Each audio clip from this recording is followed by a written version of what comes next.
Pakistan hangs a man who was convicted of murder when he was a teenager, sparking international outcry. 14 Republican presidential candidates gather in New Hampshire to test their messages ahead of next week's first GOP debate in the 2016 election campaign. And a California hotel is raising eyebrows after it adds a robot to its staff.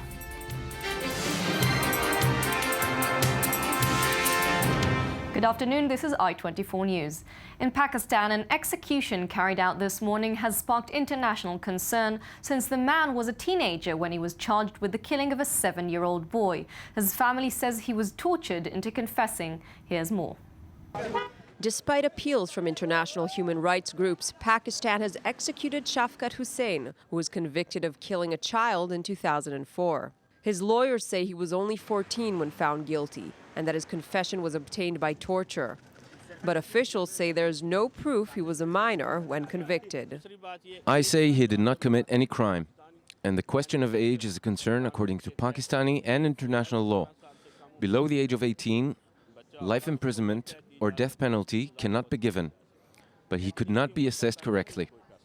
Hussain was hanged shortly before dawn at a jail in Karachi. His case drew international attention following claims from his lawyers and arguments that he was a juvenile at the time of the killing. Prison officials handed the body over to Hussain's brothers, who had pleaded for a retrial during the entire time of his imprisonment. Our case was not properly handled. If it had been properly carried out, he would not have been given this punishment. They did not investigate his age, nor investigate the case properly. Under Pakistani law, hanging someone who committed a crime as a juvenile is illegal. State prosecutors insisted Hussain was an adult, working as a watchman at the time of his arrest.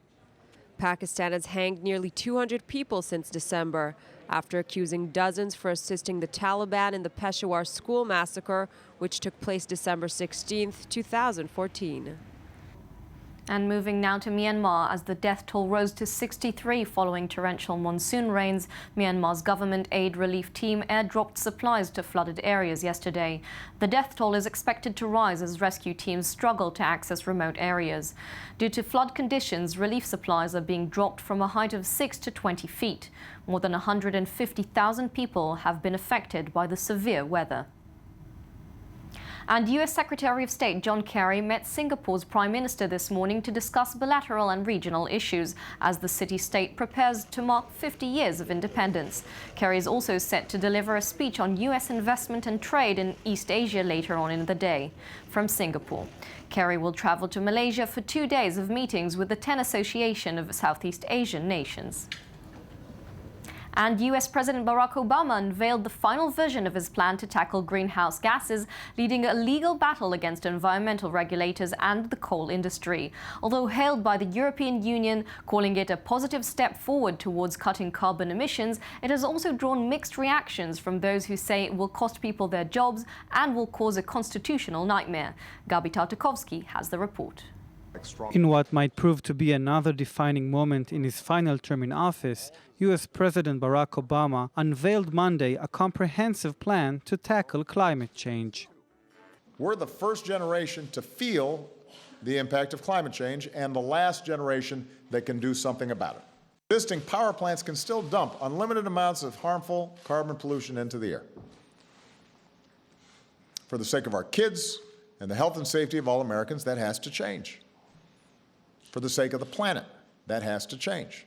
Among the plan's focal points are substantial cuts in carbon emissions, with the aim of reaching 32% by 2030. Greenhouse gas emissions from U.S. power stations will be then cut to nearly 1/3. Obama's initiative comes as France is preparing to host the UN Climate Change Conference in December. Expectations are high as organizers seek to finalize a broad universal agreement on climate change for the first time in over 20 years of UN talks.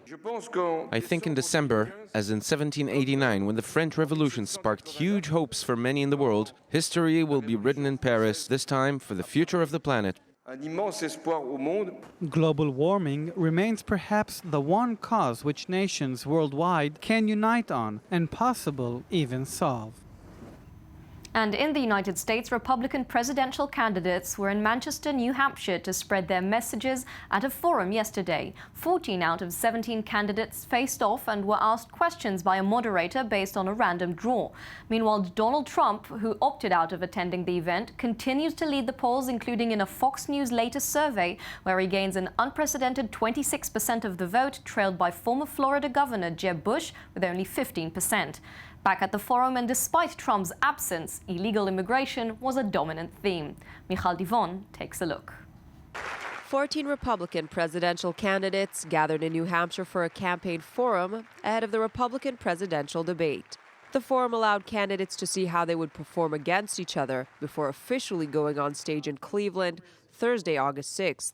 In a format set more like a one-on-one Q&A with a time limit, candidates spoke of issues ranging from foreign policy, immigration, Obama's clean energy plan, and of course the favorable Democrat bashing. In terms of immigration, I mean, obviously the border needs to be secured. There needs to be an expanded guest worker program so people can move in and out and support their family, but do it in a legal way. The only way we're going to prevent an attack on this country is hit them before they come here. And as to Hillary Clinton, the last person in the world you want to send into the arena with the Russians is Hillary Clinton. I think we need special forces. The idea of boots on the ground, I'm not sure that's necessary, but special forces, embedding our troops and our trainers with the Syrian Free Army. First off, it's not the clean power plant, it's the costly power plant. It would be like a buzzsaw to the nation's economy. The states like mine and many of the other governors here would be devastated by that.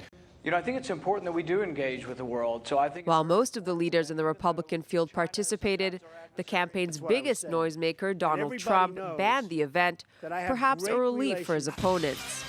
But those who qualify will face him before a much larger national audience on Thursday.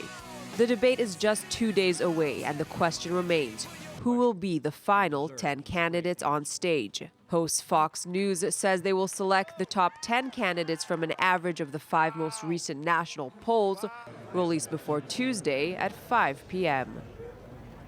Meanwhile, in Canada, Prime Minister Stephen Harper and Liberal leader Justin Trudeau hit the campaign trail Monday as they try to secure votes for the upcoming October 19 parliamentary election. Speaking in Laval, Quebec, Harper said he was confident the Canadian economy would emerge from its slowdown, provided the government stayed the course. And in California, the newest staff member at a South Bay hotel is so hardworking he never sleeps. He doesn't ask for tips, but he does beep. ABC News with a report on the new robot hotel helper. It might take you by surprise. What just happened there in the elevator? I just dodged some sort of robot. And without a doubt, you'll have questions. Can they respond if you talk? Where does it hold things? And more importantly, what is it? It's Dash the robot. It's a friendly robot that can take items to your room. You see, the front desk here at the Crown Plaza gets requests for all sorts of things. Toothbrushes to toothpaste, towels. Someone has to stop what they're doing to bring it upstairs. Unless that someone is a robot. Now, Dash comes from a famous family. His parents and grandparents are the big PR2 robots used in research and occasionally viral videos. But what the PR2 can't do is carry French fries to your room without somebody in the elevator taking them. Right? This one with its locking bin actually can do that. Dash doesn't have hands and doesn't need them to call the elevator. The robot can talk to it using robot telepathy, which is also called Wi-Fi. Dash is built to be approachable and friendly. In fact, if you notice a resemblance to one of the most famous robots ever, that's not an accident. Remind you of anybody or anything? Something out of a science fiction show, maybe an R2-D2? You know, we did take a lot of inspiration from R2-D2, both in the size of it, which somehow George Lucas really got the size right, and also in kind of the friendly noises. Dash is built for safety, scanning the ground for obstacles and dodging them to get to your room. A phone call tells you the robot's arrived, but Dash won't open his door until you open yours. After you grab that toothbrush. Awesome. It hangs out for another 7 or 8 seconds before it leaves, and that's selfie time. Expect a social media explosion. Robot selfies are a thing? Robot selfies are definitely a thing. In Milpitas, Jonathan Bloom.